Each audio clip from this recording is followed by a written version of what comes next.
Erkak so'zi 5 ta harfdan iboratdir. Har bir harfi mardlik uchun iboratdir.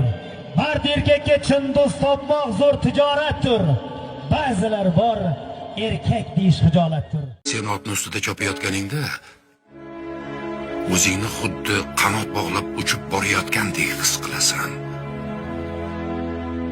Otni choptirib, hammadan oldinga chiqqan payting, yuzingga shamol urilaverib, ko'zing yoshga to'lib, munchoqning nafasi bilan tuyog'ining dukuridan boshqa hech narsa eshitilmay qoladi.